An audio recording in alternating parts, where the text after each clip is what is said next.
लीजिए सुनिए मेरी कहानी गुलमोहर की छाव। कटवा क्यों नहीं देते इस गुलमोहर के पेड़ को। इसके पत्ते बुहारते बुहारते मेरी कमर जवाब देने लगी है। रमा को यूं चिल्लाते देख अविनाश बोला, छोड़ दो ना, सुबह महरी आकर बुहार देगी। अरे कैसे छोड़ दूं? लगाया भी तो इस गुलमोहर के पेड़ को तुमने बिल्कुल दरवाजे के पास है। आते जाते सबके पैरों में इसके पत्ते और फूल आते हैं और पूरा बरामदा गंजा हो जाता है। रमा के इस गुस्साए हुए प्रश्न का जवाब अविनाश ने मौन तंद्रा से दिया तो रमा और जोर जोर से बड़बड़ाने लगी। हाँ, तुम क्यों कटवाओगे? ये तो तुम्हारी महबूबा है। ऑफिस से लौट इसकी छाँव में ऐसे पसरते हो जैसे महबूबा के आगोश में हो और दिन दुनिया सब भूल जाते हो। अरे कुछ तो ख्याल करो, बीवी हूं मैं तुम्हारी, मेरी परेशानी भी समझो। पर नहीं, तुम्हें मेरी क्या परवाह। ऐसे उल्हाने सुनने की तो अविनाश को सालों से आदत थी। बचपन में पढ़ाई खेल कूद सब में पीछे होने के कारण विद्यालय में शिक्षक और घर पर माँ बाप के रोज के उल्हाने सुनने पड़ते थे। लापरवाह, गैर जिम्मेदार और नकारा होने की तोहमत इतनी बार लगाई गई कि अविनाश ने उसे अपनी फितरत मान लिया। अपनी शख्सियत की इस अहम पहचान में बदलाव करना अविनाश को गैर जरूरी लगने लगा।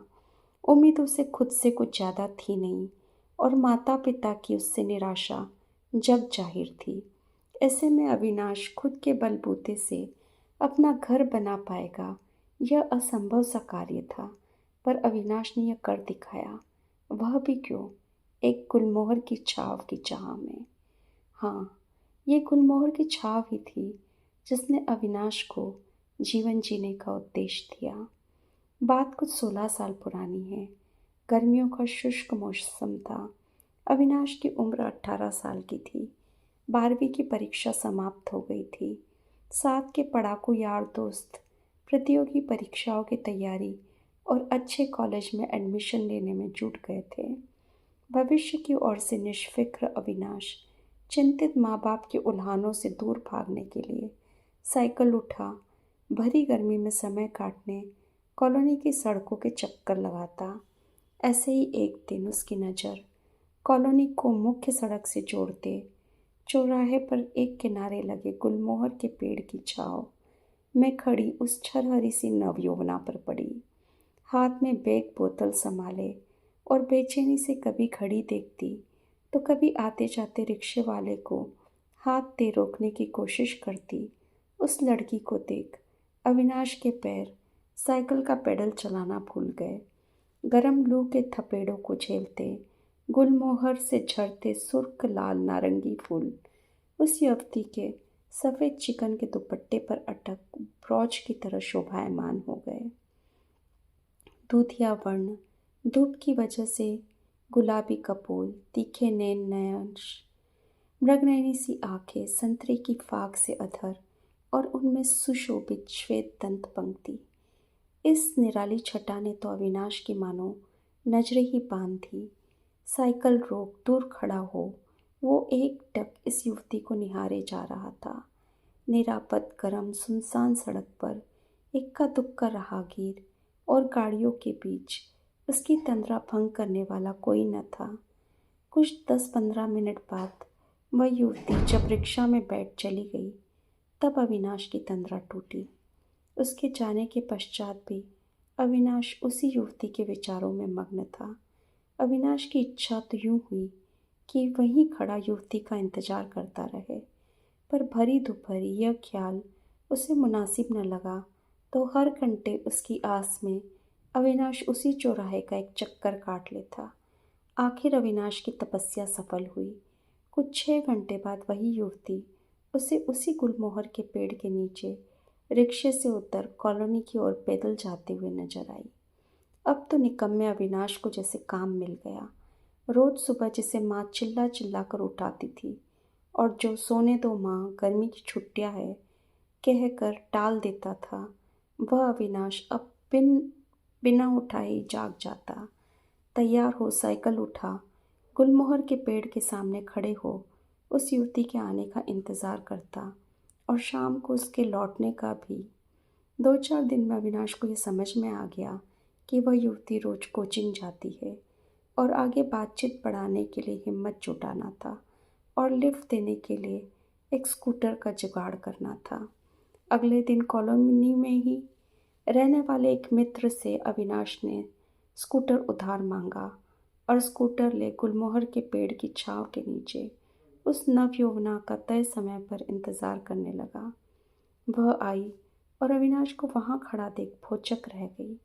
पिछले 2-4 दिन से अविनाश को सामने खड़े घूरते तो उस नवयुवती ने देखा था, पर किसी सड़क छाप आशिक की तरह नज़रअंदाज वह करने पर वह खुद ब खुद रफो चक्कर हो जाएगा, यह उसने सोचा था।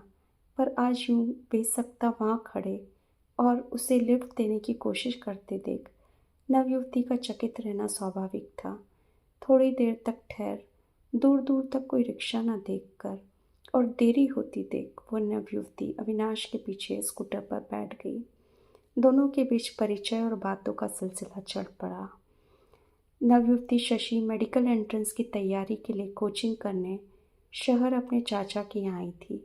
उसके चाचा का घर अविनाश की ही कॉलोनी में था। अब तो रोज अविनाश कभी दोस्त का, कभी पड़ोसी का, कभी पिताजी का स्कूटर ले गुलमोहर के पेड़ के नीचे शशि को लिफ्ट देने पहुंच जाता और शाम को उसे लेने पहुंच जाता। मेधावी महत्वाकांक्षी शशि का एंट्रेंस क्लियर करना तय था। उसके संसर्ग में निकम्मे अविनाश को भी कुछ कर दिखाने के लिए प्रोत्साहित किया। शशि के साथ का प्रलोभन ऐसा था कि पढ़ाई के नाम से जी चुराने वाले अविनाश ने भी कोचिंग में एडमिशन ले लिया, एंट्रेंस का फॉर्म भर दिया।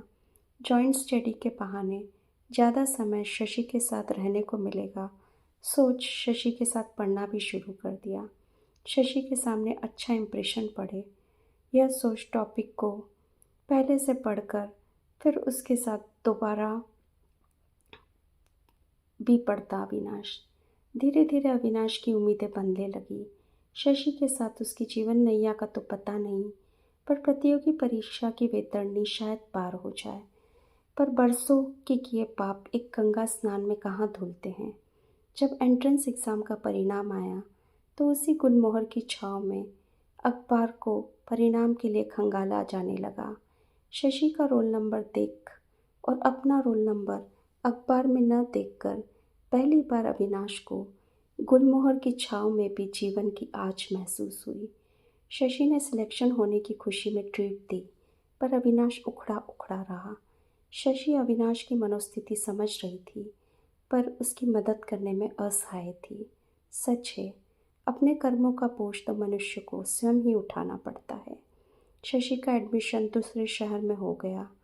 उन दोनों के जीवन की राह अलग हो गई, पर शशि अविनाश को मेहनत के मार्ग पर चलना सिखा गई। अविनाश को फिर शशि कभी नहीं मिली, पर चौराहे पर खड़ा गुलमोहर का पेड़, तपती गर्मी में खिलते उसके सुर्ख फूल और उसकी छाँव वहाँ से गुजरते अविनाश को अक्सर शशि की याद दिला देते। और अग्नि से गुजरकर ही सूना कुंदन होता है। तप्त गर्मी में ही सुर्ख फूल खिलते हैं और मेहनत की तपिशी आदमी के व्यक्तित्व को निखारती है। यह सबक अविनाश को बार बार याद दिलाते और इसी सबक को याद रखने के लिए अविनाश ने अपने नए घर के प्रवेश द्वार के ठीक सामने गुलमोहर का पेड़ लगाया, जिसकी छाँव में बैठ वह मेहनत हेतु हुई थकान भूल जाता और उसके पश्चात अर्जित सफलता के सुख का स्वाद तन्मयता से चखता।